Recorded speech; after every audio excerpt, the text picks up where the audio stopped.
सुप्रभात दोस्तों। गर्मियों की छुट्टियां प्रारंभ हो चुकी हैं।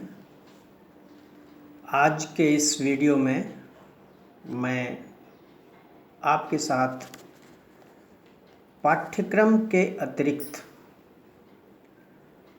कुछ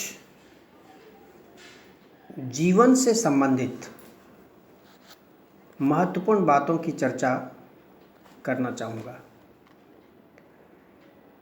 इसका शीर्षक है तीसरी आंख, थर्ड आई। हर व्यक्ति जन्म से दो आंखें लेकर धरती पर आता है। अन्य सभी जीव जंतुओं की भांति प्रकृति उसे भी दो ही आंखें देकर भेजती है, पर मनुष्य के प्रति प्रकृति थोड़ी अधिक कृपालु है और इसीलिए उसे तीसरी आंख की संभावनाओं के साथ वह धरती पर भेजती है। इस संभावना पर सबकी दृष्टि भी नहीं जाती और इसकी बातें कोई गंभीरता से सुनता भी नहीं, सुनना भी नहीं चाहता। पर सत्य तो सत्य है।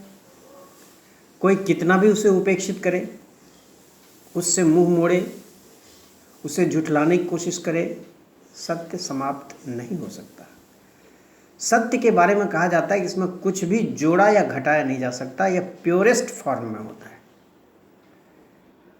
दरअसल बात यह है कि हम इतने भौतिकवादी हो गए हैं कि जो चीज़ हमारी आंखों के सामने स्थूल रूप में है, हम उसी का अस्तित्व स्वीकार करने के आदी हो गए हैं। हम यह स्वीकार ही नहीं करते कि स्थूल से कहीं ज़्यादा शक्तिशाली सूक्ष्म है। जो जितना सूक्ष्म है, जो जितना अदृश्य है, उतना शक्तिशाली है। आज की परिस्थितियों में हम देखें, दुनिया जिस वैश्विक संकट से गुजर रहा है,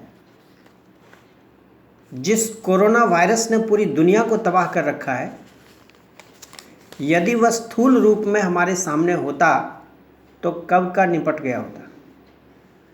लेकिन चूंकि उसका स्वरूप सूक्ष्म है, इसीलिए वह अपनी शक्तियों के सामने सबको झुका रहा है, सबको परेशान कर रहा है।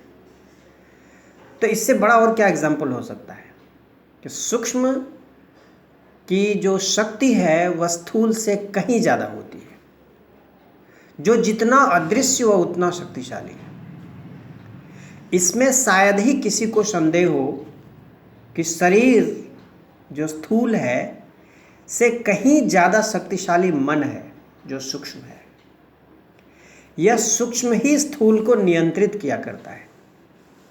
सूक्ष्मतम आत्मा के निकलते ही शरीर बेकार हो जाता है, फिर भी हम उसकी उपेक्षा करते हैं। शरीर की सुरक्षा के लिए, इसके रखरखाव के लिए, इसके सही विकास के लिए, सुख सुविधा के लिए तरह तरह के उपक्रम करते हैं, पर जिस पर यह टिका है, जिसके निकलते ही अब बेकार हो जाएगा, इसके लिए हम सोचने को भी तैयार नहीं। कुछ कर पाना तो और भी नहीं हो पाता। क्या यही मनुष्य की जीवन शैली होनी चाहिए? शरीर एवं शारीरिक सत्ता केंद्रित प्रयास मनुष्य को पशु की श्रेणी से ऊपर उठने नहीं देता। जो अपने जीवन के पाश्विक स्तर से ऊपर उठना चाहते हैं, उन्हें निश्चित रूप से अपने सूक्ष्म पर केंद्रित होना पड़ता है। अपने अस्तित्व को अपनी उपस्थिति से अधिक महत्व देना पड़ता है।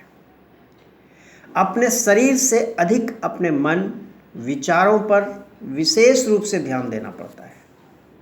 और ऐसे ही लोग इस तीसरी आंख की संभावनाएं जागृत कर पाते हैं,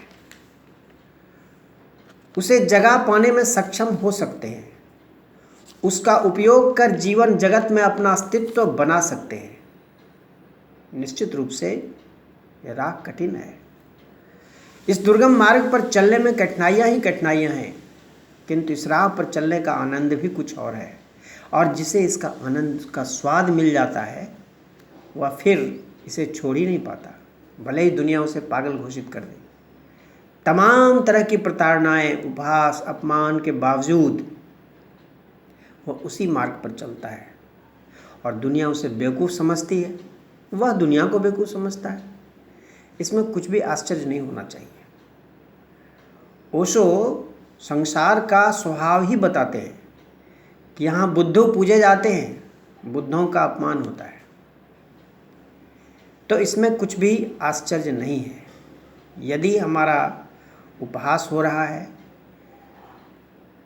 तो हम मान लें कि यह स्वाभाविक है, क्योंकि सही मार्ग पर चलने वाले बहुत कम ऐसे लोग हैं जिन्हें लोग समझ पाते हैं, उसका महत्व उसको दे पाते हैं।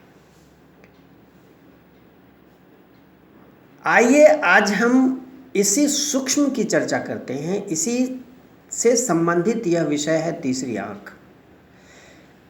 इसकी चर्चा के क्रम में कुछ विचार करते हैं, यह है क्या, यह वास्तव में हकीकत है या यूं ही भटकाने वाली सोच है, यह कहाँ होती है, यह कैसे काम करती है, यह कब खुलती है, कब बंद होती है, आदि आदि आज हमारे विचार के विषय है।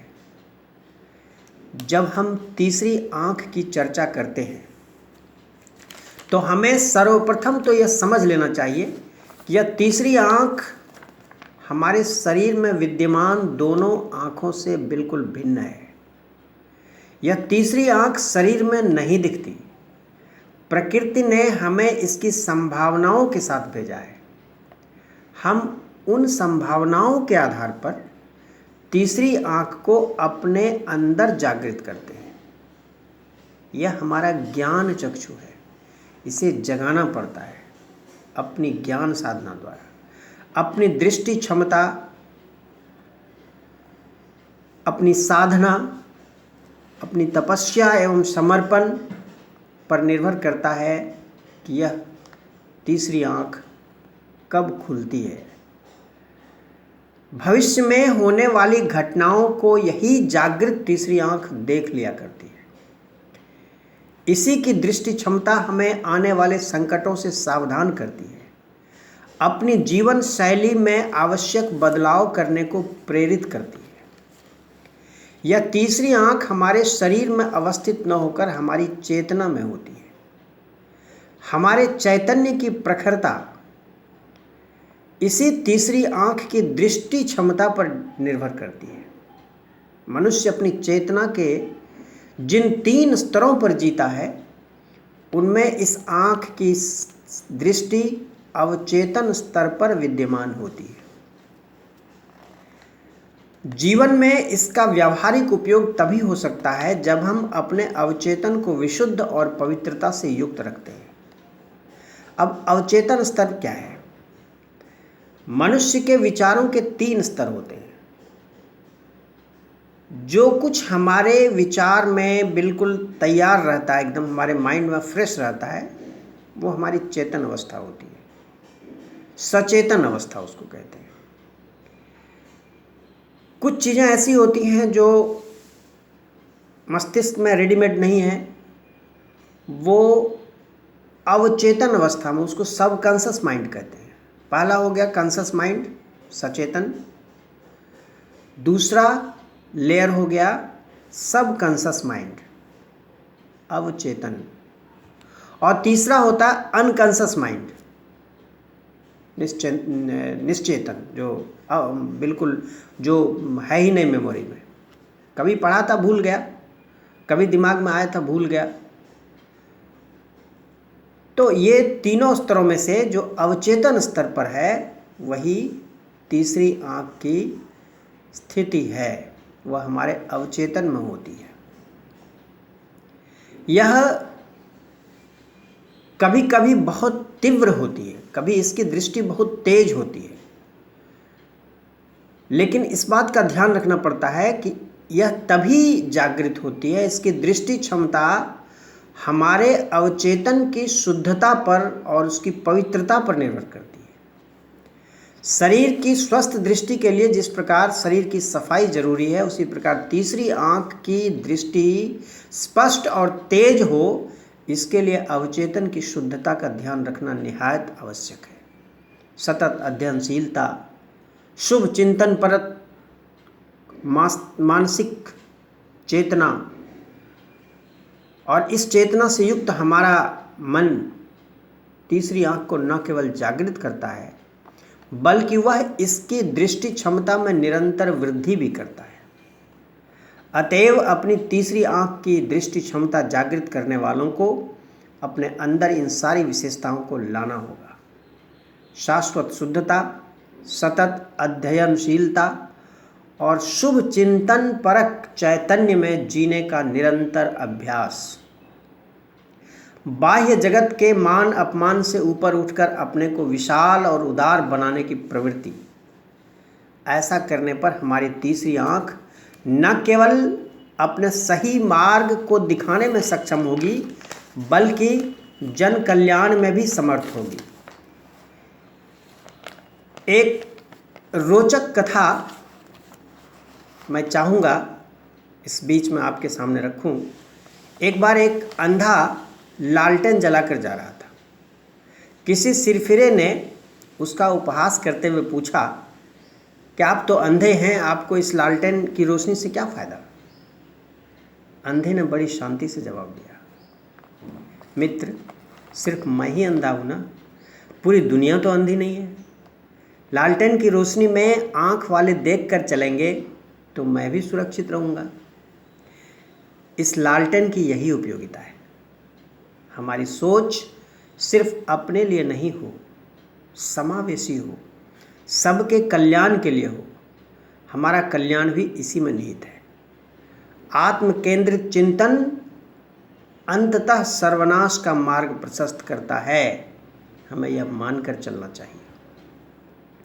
कोरोना वायरस की वर्तमान वैश्विक महामारी इसी आत्म केंद्रित निहित स्वार्थी सोच का ही तो दुष्परिणाम है।